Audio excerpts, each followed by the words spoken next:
Welcome to Seniority Authority, the podcast where I track down experts to answer your questions on aging. I'm your host, Kathleen Toomey. Let's get smarter about growing older. Most of us are aware of the high cost of care for those with dementia, whether it be the need to hire paid caregivers, change their living situation, or consider a move to a dedicated residential community.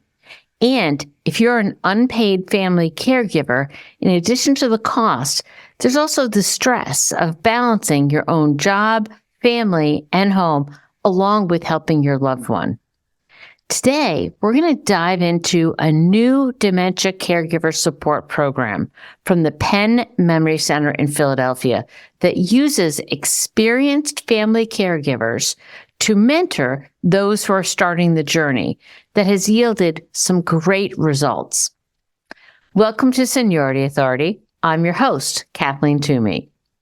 My guest today is Felicia Greenfield, former executive director of the Penn Memory Center, where she ran the Caring Collective program. Felicia is a licensed clinical social worker with nearly 2 decades experience in caring for older adults living with dementia, as well as their families. Today, she's a psychotherapist and consultant in private practice counseling individuals and families living with a dementia diagnosis, caregivers, and grieving individuals. She teaches advanced clinical practice at the University of Pennsylvania's School of Social Policy and Practice. Thanks to our show sponsor, the Riverwoods Group, Northern New England's largest family of not-for-profit continuing care retirement communities, where independent, active adults find purpose, community, and peace of mind. Visit us at riverwoodsgroup.org. Now, let's hear from today's guest. Thank you for joining the podcast, Felicia. Thank you for having me today, Kathleen. I was so excited to learn about this program when I read about it in the New York Times. And doing some further research, I understand that the idea for this program came from a spouse who wanted to give back after her husband died from dementia. How long did this idea take to evolve? Yeah, thanks for asking. So Susan Jewett is the name of the person who came to me and presented this idea. I've known Susan for about 10 years. Her husband, Carl, was our patient, and I worked as a support person for Susan through her husband's illness. He unfortunately died from COVID early in those days, back in January, I guess it was 2020. She went through a grieving process for about a year, and then she started to come out of it a little bit, the fog, and she called me up on the phone one day and she said, I have an idea, something that I wish I had back when Carl was first diagnosed with Alzheimer's is somebody who had walked in my shoes before. Susan was a part of our caregiver community and a part of our support group, which is a tight-knit group. But she said, it would have been nice to have somebody who had my lived experience, who could have taught me things about this illness that only somebody who's walked in these shoes could have. And so I've been thinking, she said to me, and I've been thinking that maybe I'd like to be that person for someone else on the other side of this, right? So she said, do you think the Penn Memory Center would be open to developing a program where people like me who are on the other side of caregiving and feel ready to give back could mentor caregivers newer on this journey?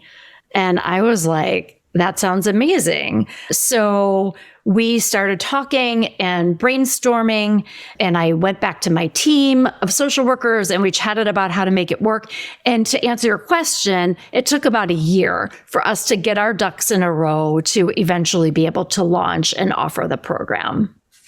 I think this sounds like such a fantastic program. And I love that it was inspired by somebody who had been a caregiver.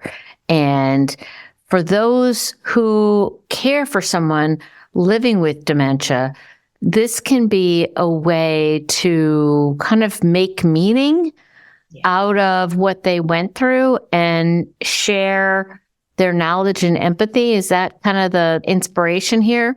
I think so. I think that's where Susan was coming from.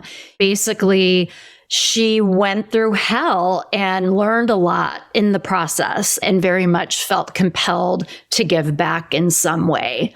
Her initial vision for this program was for people who are no longer caregivers and who are maybe a year out of that experience so that they feel emotionally prepared to be mentors. It's evolved since her initial vision, and we do accept mentors who are farther along in their caregiving experience, but who also feel like they have something to offer. And also they feel sturdy enough to do the work, because it was a big concern of ours to not overburden people who are still in a caregiving role. I like the fact that in this program, you intentionally pair people who have gone through the journey with people who are at a different point. Because as we all know, the dementia journey is as different as every individual going through it. There's not a lot of clarity or repetitiveness about, well, if you do this now, you're going to be here in 3 months. It's so different. And the fact that you take someone who's had some experience to be a guide, I think is really powerful. In your experience, what's been the benefits of that program to the mentee? What do they learn from this connection? So first of all, I think they feel understood. Even family and friends don't always understand what they're living day to day, but it feels really refreshing to have somebody who actually does get exactly what they're going through. The mentors have learned the things to say and not to say to caregivers. And so there's a common language that they speak. And I think another benefit that mentees have expressed is just, you've gotten through this and you're okay and you're still here and strong. And so it's kind of a message of hope and inspiration that they too will be able to get through this whole.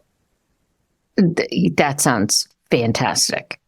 How do you train mentors? So you had someone come up with this idea and then you took a year to put it together and execute it. What do you look for in a mentor who's obviously gone through this journey? And what kind of training do you give them to qualify them?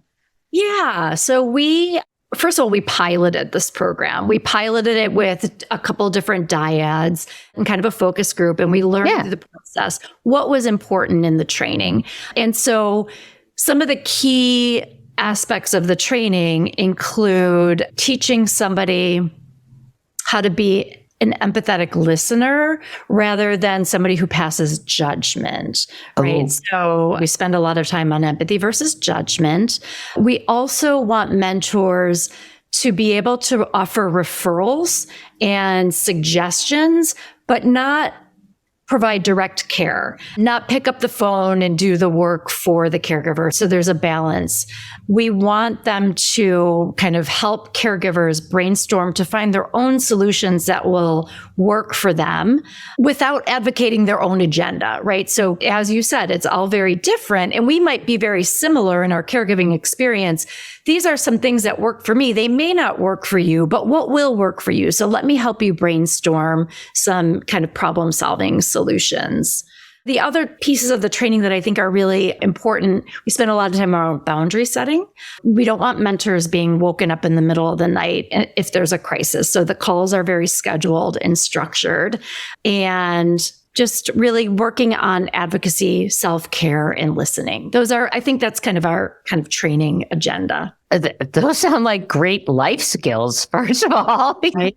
Yeah. But also, I think important because, as we said at the beginning, everyone's journey is different and what's acceptable to people are different. So you can't say, I did this, so you must do that. It's not a directive, but a partnership.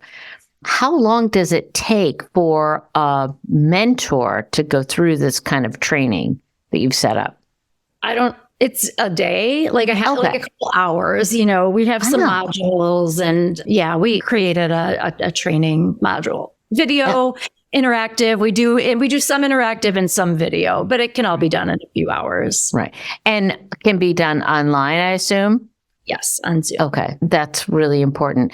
And one thing that I really love and what I think is one of the keys to making this a successful and unusual program is that it is time bound. It's not like you are mentoring for life or for the entire journey. It's a certain amount of time. And personally, I think it's a nice opportunity for someone to volunteer at a time structured where, there's a beginning and an end.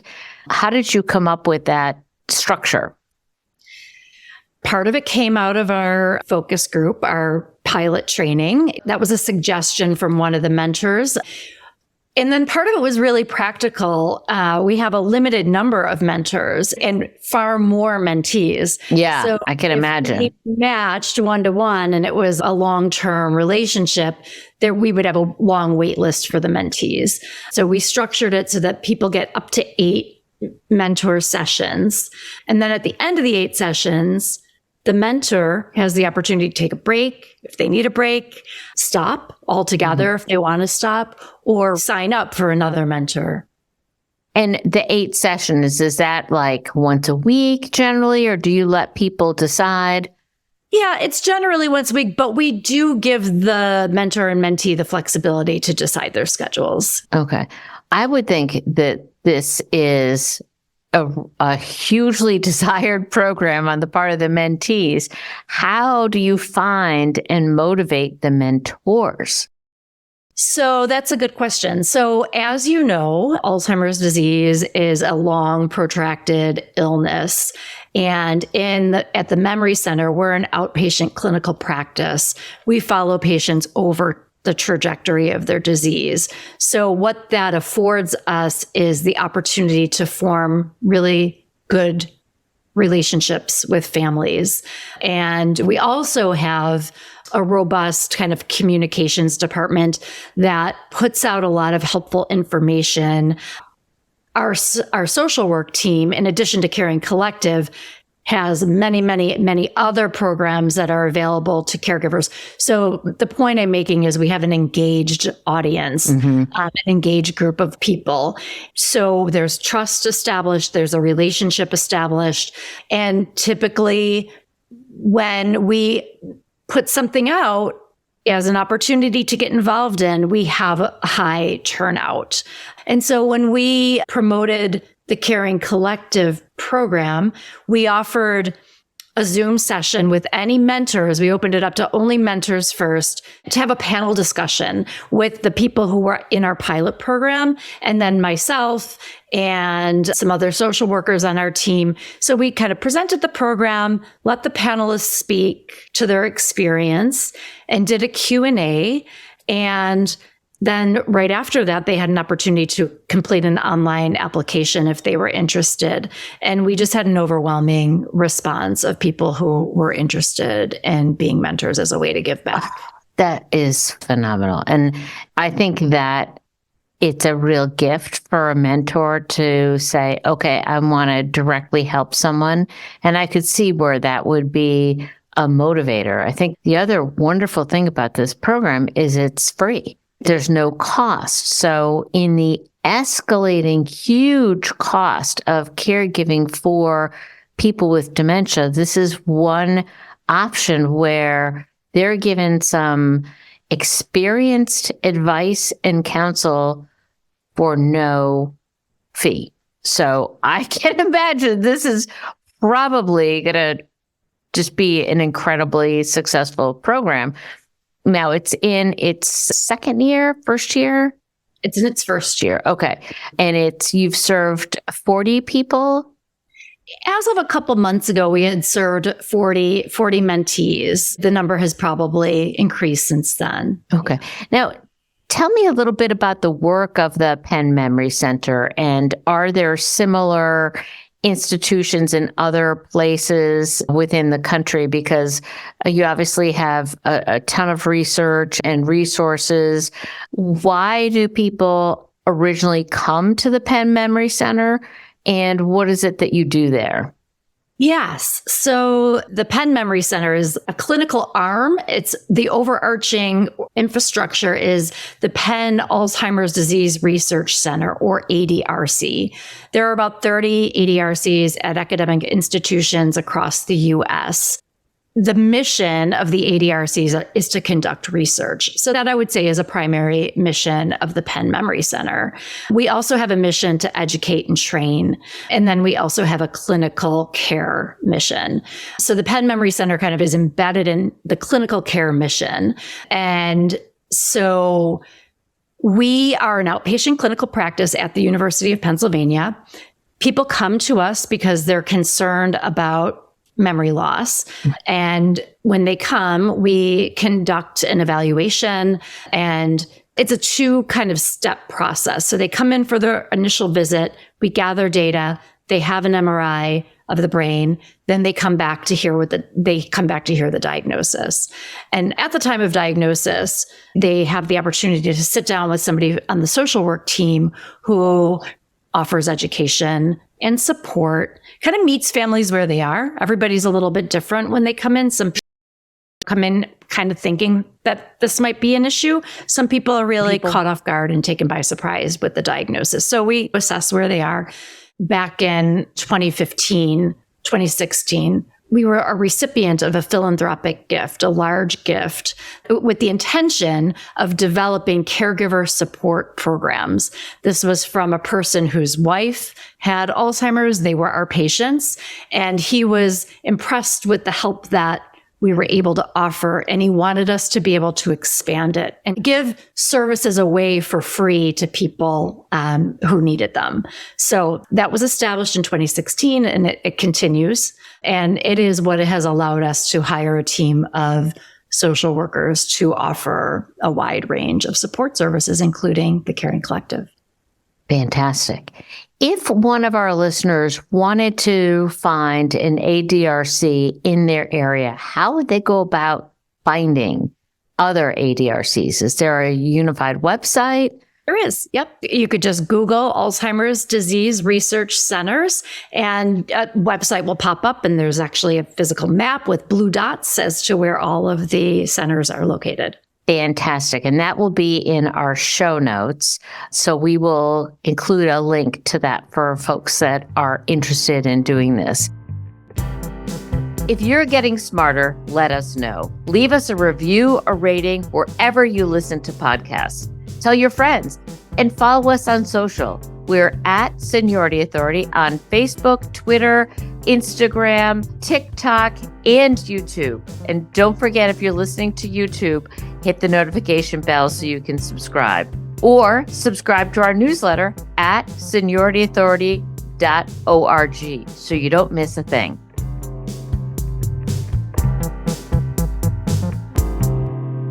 In this process of creating the program in the first very successful year, were there any unanticipated hurdles that you had to overcome? And if so, how did you overcome them? Honestly, there have not been any hurdles so far. Wow, that's awesome. I know. We have Meg Kalafsky. I want to shout out to Meg. She is our Associate Director for Social Programs, and she's really an organized, kind of talented person who is running the program, and she just is able to do it. And we haven't had any issues so far, knock on wood. That's terrific. How do you match the mentors and the mentees? You have many more mentees than mentors. So what's that process like? Yeah, another great question. So this is another skill of Meg's. She puts together interview questions and then makes matches based on commonalities. So the mentees are asked, what they're looking for in a mentor. And sometimes it's important for mentees to be matched with, like, for example, well, I'm taking care of my mom, so I want another caregiver who took care of a parent, as opposed to a spousal match. Or, my husband has Lewy body dementia, not Alzheimer's. So I really want a mentor who has had experience caregiving for somebody with Lewy body dementia. Sometimes people want someone with a similar background in terms of gender or race or sexuality. So we kind of query the mentees, and then we already have the data on the mentors, and then we make a match and we ask them to meet. And if the match doesn't feel like a good fit, they can speak up and we can look to change it. But we haven't had that. So Meg's just been really good at making good matches. And I love the fact that this is an online program. So they meet by Zoom. So I think that really helps from a caregiver standpoint, because I think one of the challenges for caregivers is getting out of the house to physically go somewhere that's a caregiving support group while they're still trying to take care of the person that has dementia. Yes, that is true. But folks have the opportunity to meet outside of Zoom if they want. I was talking to another mentor. She and her mentee happen to live in the same neighborhood, so they go for walks and talk. That's during great. the hour. Yeah. So there's definitely flexibility built into the structure. How do you measure the success of the program? Right now, we're measuring it qualitatively. So we're asking open-ended questions and hearing what people's experiences were, asking if there's anything that they would change, anything that they would absolutely not change. And that's been our method so far. We haven't developed quantitative tools to measure it in that regard, but I think the program lends itself nicely to qualitative evaluation. And what do mentees say is the benefit of the program? Somebody who understands me, somebody who can remind me that there is life after caregiving, Right. Somebody who has modeled that they've been able to create an identity for themselves. I think one person has said that she knows how this is going to end and she hopes to someday be a mentor herself. I think it's this bonding of a shared experience. Yeah. And I think you had mentioned earlier that there are certain things that you suggest people say and not say when they are mentors, and that they understand how to frame things.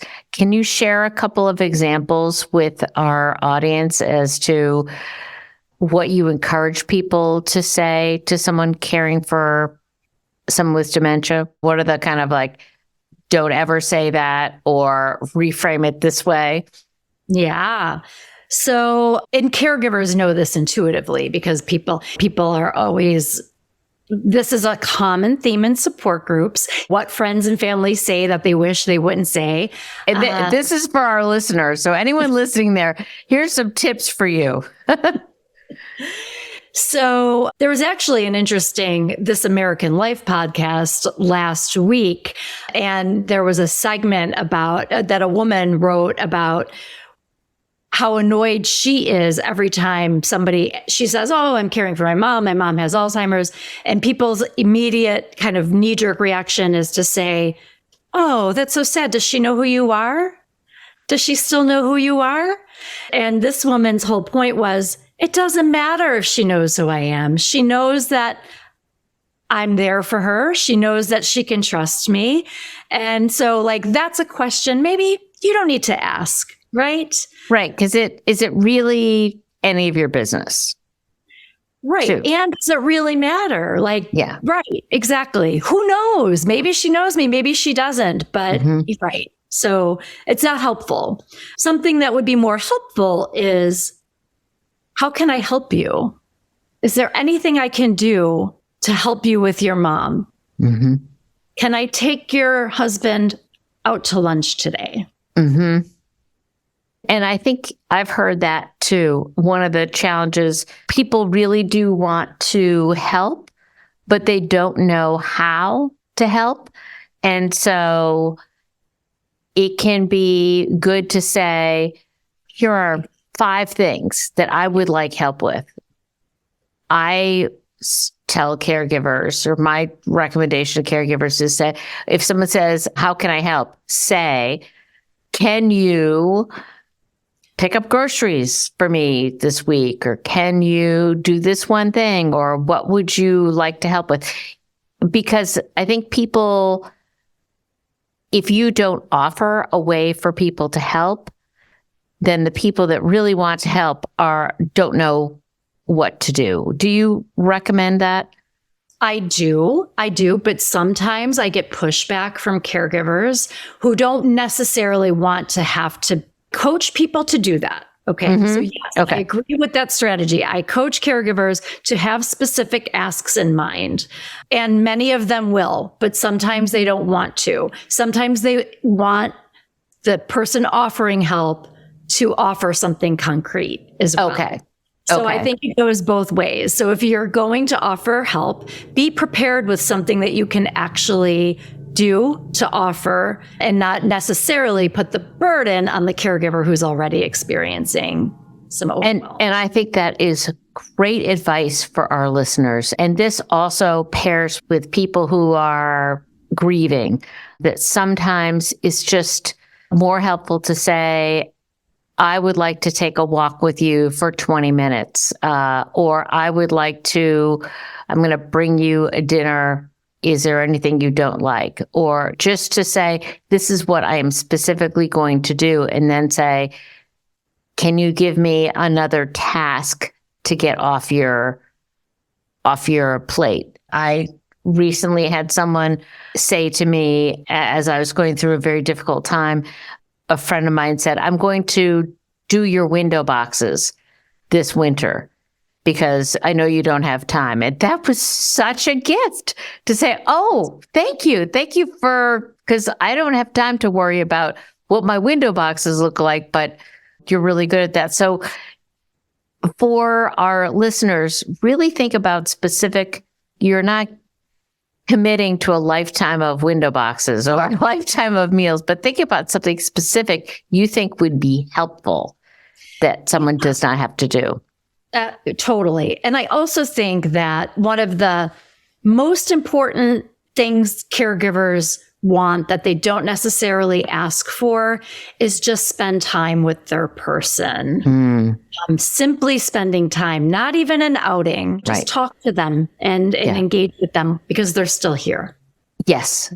And I think a lot of people are afraid, or they're like, well, I don't know what to say, but just having another presence is so important. So this sounds like such a great program. If we had people listening who would like to start a program like this in their area, what would you suggest they do? So it's a low-cost program. It really requires one, not even full-time staff person, I would say, to run it, to organize it. I think that people who will be successful in launching a program like this are people who are already serving this community, people living with dementia and caregivers. I think people who have relationships already established and have had a long-term kind of relationship with many of them, because those are going to be your mentors. Having that kind of base will help people be successful. And then it's about recruiting mentors, explaining what the program is. I think actually I want to take a step back and say, whatever your community is, involve your stakeholders. So involve the people in the caregiving community that you're supporting and have a focus group and talk about what folks need, what folks think is a gap in services with your organization. Pitch this idea, see if it flies with your stakeholders. And if it does, then engage them in kind of piloting the program and ask them to be part of the training. So from there, you have this involvement, you've identified it as a need that people think is important and necessary in your community. And then what we did was we piloted it with a couple dyads. So 2 caregivers and 2 mentors and 2 mentees. And we told them to see what it was like for like 4 to 6 sessions and then come back to us and give us feedback. And how Right. can we, what worked, what didn't work, what could we do differently? Right. So before we rolled it out to the larger population, we did a small pilot. Really, really important. And in your new role as an independent consultant, is this something that you could help other organizations kick off? I would love to do that. I mean, this program in particular, but all of our programs at the Memory Center, it took time to build. And so it would be a dream of mine if other organizations wanted to adopt these models, and I would be more than happy to help folks figure it out. Yeah, because what I think is wonderful about this is, as opposed to the caregiving support groups, which are great and have a place and are important, this is a one-to-one individual, meet you where you are, matching a lived experience with another lived experience. It's really unique there, is that I'm going to follow you and be with you for 8 sessions. So kind of I'm your person that has gone through this. And I love that. Yeah. Yeah. And like I said, there's a lot of creativity and flexibility within the protocol. So even though the mentor-mentee relationship ends after 8 sessions, if both parties want to stay connected informally outside the program, they have a new friend. Awesome. Where do you see this program in 10 years? Do you see it staying at Penn Memory? Do you see it growing to other places? What's your grand vision? I mean, I would love for it to grow to other places. The Penn Memory Center is confined to programming at the Penn Memory Center, right? Yeah. So we will continue running this program and growing this program. And hopefully, it will be around in 10 years and helping many, many people. But the Penn Memory Center at this point is not in a position to then branch out into other. Yeah, that's not your mission. Yeah, but for all those people listening, I love this idea. I think this is great. And it's not a high cost, and it provides a way for people to make meaning out of their pain and experience and moments of joy. And it's a way to really practically help someone who's in that moment right now, because there's the empathy, there's the connection. So I really would love to see this grow and to see people call you and try to recreate this in other parts of the country. I would love that too, Kathleen. Yeah. You have been such a great guest, and I love just expanding the awareness of what you're doing. But now we have our Fast 5 lightning round, where we're going to get to know you a little bit more as a person. Oh boy. So this is the fun part. So tell me, what is your favorite guilty pleasure? Well, I can't get enough watching cat videos on Instagram. Okay. All right. Awesome. Cat videos. I love it. I love it. What's your favorite healthy practice? I live in Center City, Philadelphia, so I walk and bike everywhere. I also have a Peloton in my basement, and I try to use it every day. Wow. That's wonderful. Oh my gosh. And being in a walking environment is such a gift. Mm-hmm. What is guaranteed to make you laugh, Felicia? I would say watching my husband watch cat videos on Instagram. Okay. Do you have cats? We have 2 cats, no kids. Our cats are our kids. Okay. We have Instagram. I show him mine, and then he gets all into it. He criticizes me, makes fun of me, but then he gets into it. And then he gets into it. Do your cats have an Instagram account? We have these dud cats. They're kind of boring. We can't get them to do anything Instagram worthy, unfortunately. Okay. Tell us the last book that you loved.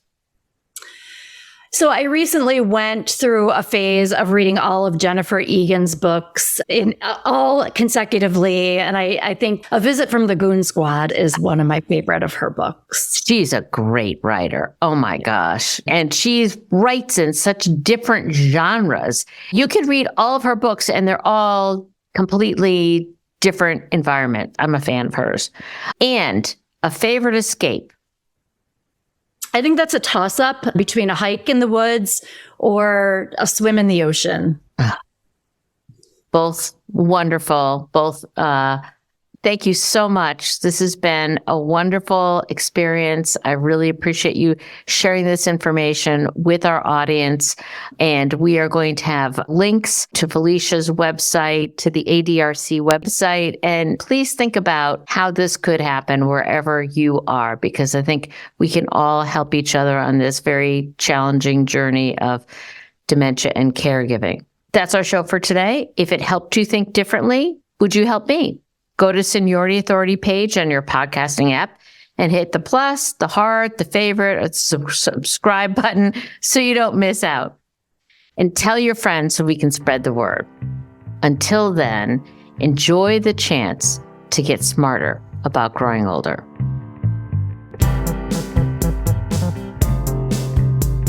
That's our show for today. If you liked it, please tell your friends so we can reach more minds and keep the conversation going.